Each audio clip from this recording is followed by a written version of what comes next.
네, 시계를 좀 더 넓혀보죠. 언제나 이분이 기다리고 계십니다. 김정철 소장의 시장 한수 시간입니다. 소장님, 안녕하세요. 네, 반갑습니다. 어제보다 오늘은 약간 선방한다라는 느낌도 있는데요. 어떻게 좀 보셨을까요? 네, 아무래도 미국 증시에 영향이 좀 있겠죠. 아시다시피 미국 증시가 장중에 굉장히 큰 폭으로 하락하다가 나스닥을 중심으로 해서 약간 저점에서 아래골 달고 돌려놓는 모습이 오늘 우리나라 시장에도 조금은 반영이 되는 이런 모습들입니다. 근데 이제부터가 우리가 그동안에 염려했던 변수가 드디어 하나씩 둘씩 오픈되기 시작한 날이 바로 오늘입니다. 제롬 파웰의 연준 관련돼서 과연 청문회에서 뭐라고 얘기할 것이냐. 이미 연임은 이미 확정된 부분이고요. 과연 뭐라고 할 것이냐. 근데 사실 저 개인적으로는 제롬 파웰이 연준에 와서 경제에 대한 문제는 좀 긍정적으로 얘기하지 않을까라고 봅니다. 또 연준 자체가 작년 대비 올해 보면은 약간 경제 성장률이 약간 떨어진다 하더라도 그래도 4%대를 보고 있기 때문에 여전히 긍정적으로 본 것은 역시 마찬가지입니다. 근데 이제 문제는 그 다음이죠.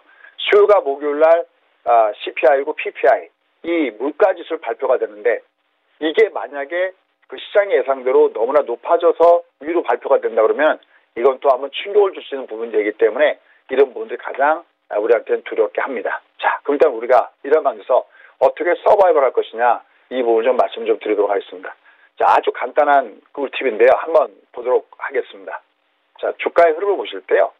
지금 제가 바깥에다가 저희 빅캔들을 씌워놨어요. 이걸 없애볼게요. 이렇게 없애보면은 아무 생각이 없어요. 저부터도. 이게 뭐가 뭔지. 그런데 여기다가 바깥에다가 이렇게 빅캔들 씌워버리면은 요번 달 얘가 파란 색깔이죠. 우리가 빅캔들. 그러니까 이 안에 있는 조그마한 일봉을 우리가 스몰 캔들이라고 하고 요 바깥에 있는 거 빅캔들이거든요. 가장 가까이 여기 9월달 잠깐만 볼게요. 이렇게 그 미국의 흐름의 모습이 이렇게 강하게 음봉을 줬을 때는 우리가 매번 얘기했듯이 발의 방향이 위에, 즉 올라갈 때보다 매물을 받아요. 특히 이렇게 월 초에 짱대봉을 주거나 여기처럼 흑산봉을 주게 되면 이거는 이미 이 장의 흐름을 아는 이 장의 흐름을 이끌어가는 메이저들은 약간 리스크를 관리한다라는 뜻이에요. 그런데 오늘 보시면 나스닥이 요 밑에 아래골 달고 움직였잖아요. 이게 이제 204천을 닫고 아래골을 달고 있어요. 그런데 저점 이렇게 깨고 난 다음에 올라가게 될 때는 어디가 저항서 역할을 하냐면 이게 위로 올라가더라도 여기 5일선부터 여기 2선 사이가 이게 매물에 영향을 받거든요. 그래서 결론. 이제 오늘부터 오픈되기 시작합니다. 우리가 두려워하는 매물이 오픈됩니다. 다만 그래도 한 가지 우리가 위안을 삼을 거라면 여기서부터 밑으로 빠졌을 때 그런 악재들이 상당히 많이 선반영되어 있기 때문에 이번에 오픈됐을 때 그 악재가 만약에 우리가 예상했던 범위 내에서라면 조금 더 변동성을 주겠지만 약간 하락은 멈출 수 있다. 그러나 한 가지 조심할 것은 뭐냐면 큰 흐름은 여전히 살아있어요. 특히 미국 같은 경우 보시면 이 밑에 마틴 길줄 이렇게 말씀이잖아요. 얘들은 여전히 살아있습니다. 근데 문제는 우리가 문제입니다. 지금 우리의 흐름을 보면 항상 이렇게 얘가 큰 흐름의 맥점은 여기 240이 쥐고 있습니다라는 말씀을 참 많이 드리잖아요. 이게 우리가 실제로 매매하다 보면 이 이동평선의 별이 굉장히 중요합니다. 그렇지 이 마틴이 이게 좁아지면서 이게 굉장히 단단했을 때는 닫고 뛰고 그러는데 이게 지금 역마틴으로 바뀌어 있기 때문에 이는 올라갈 때는 당분간 매물의 영향을 받을 가능성이 좀 높다라는 뜻에서 조심하셔야 되고요. 특히 이렇게 가까이 가서 보면 여기 한번 보시죠. 여기 보시면 음봉이 앞에 있는 주가 상승을 잡아오면서 굉장히 큰 음포지 나오고 그 다음부터 쭉 빠졌죠. 하락각도가 이렇게 가팔아버리면 이게 올라가더라도 부임이 되기 때문에 아쉽지만 이번 달에 여전히 발의 방향이 아래 있는 것에 대비해서 매매는 겨루겠다. 그리고 요에 보면 이렇게 뭔가 알고리즘에서 뭐가 나와 있잖아요. 이건 뭐냐면 항상 종합주가 스폰서 같으면요. 이렇게 5일선과 생명세 21평선 여기가 아주 중요합니다.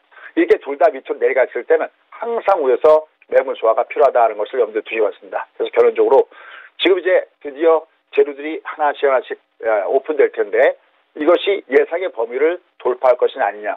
지금 오늘도 사실은 나스닥이 굉장히 큰 폭으로 조정받았다가 이게 좀 뒤에 가서 둘러붙던 가장 큰 이유도 바로 10년 만기 국채 수익률이 1.77을 돌파했죠. 1.77이 어디냐면 이 앞에 고점대가 1.77였는데 여기를 돌파하면서 1점 가까이 갔다가 얘가 약간 수고들면서 이게 돌아섰거든요. 근데 여기에 또 한 번 부담감을 주느냐 안 주느냐가 바로 CPI. 또 PPI 이런 것들이 발표되기 때문에 이게 있기 전까지 장은 굉장히 여전히 좀 약간 방어적인 자세로 조금은 임하셨다가 이것이 월초 양봉의 없을 봤을 때 그때 좀 더 공격적으로 하시면서 왼손은 그때 가서 갚으시면 좋을 것 같습니다. 자, 이런 관수 역시 재료주들은 여전히 올라가고 있습니다. 사막 콘덴서 역시 올라가잖아요. 여러분들이 이런 것들을 공략할 때는 이렇게 가게 올라갈 때 초기에 올라갈 때 잡지 못했다면 포기했다가 그다음에 조정을 줄 때 누르면서 공략하시면 좋을 것 같습니다. 역시 재료는 테슬라의 핵심 부품인 MLCC를 공급한다라고 얘기하고 있죠. 테슬라도 같이 올라갔죠.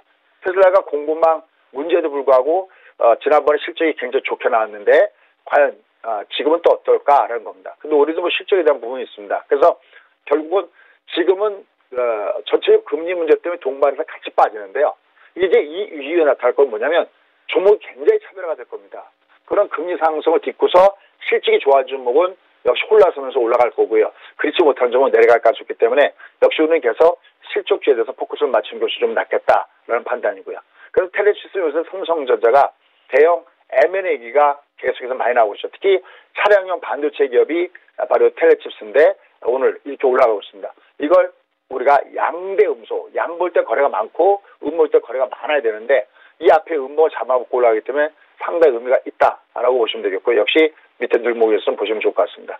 그 다음에 금융주는 여러분께 누차 메리츠 금융지주도 말씀드렸고 그다음 메리츠 화재도 말씀드렸는데 상대적으로 덜 간 종목이 바로 우리 금융지주 이런 종목군들입니다. 그래서 이런 종목군들은 아까 우리나라 종합주가와는 달리 발의 방향이 위로 나가고 있습니다. 아주 간단한 겁니다. 항상 월이 바뀌면요. 그 달의 주도주는 월초 운봉은 주도주가 될 수 없습니다. 여기 보시면 얘는 파랗잖아요. 얘도 파랗죠. 얘가 이렇게 파랗다는 것은 시장을 끌고 내려가면서 수급이 안 좋다는 거거든요. 근데 지금 여기 화면에 보시는 종목군단들은 어떻습니까? 전부 다 빨갛죠. 그러니까 여기 쏘시는 종목군들 이런 종목군 중에서 늘목에서 베팅하는 이런 선별적인 전략을 구사하시면 좋을 것 같습니다. 그래서 당분간 장세는 여전히 차별 장세가 될 수 없다. 특히 이 앞에 CPI가 6.8이 나왔는데 과연 7.0을 얼마나 돌파하느냐 이 부분을 점검하시면 좋겠고요. 지금 시장의 예상은 한 7.1 정도를 바라보고 있다라는 말씀도 드리고 싶습니다. 고맙습니다.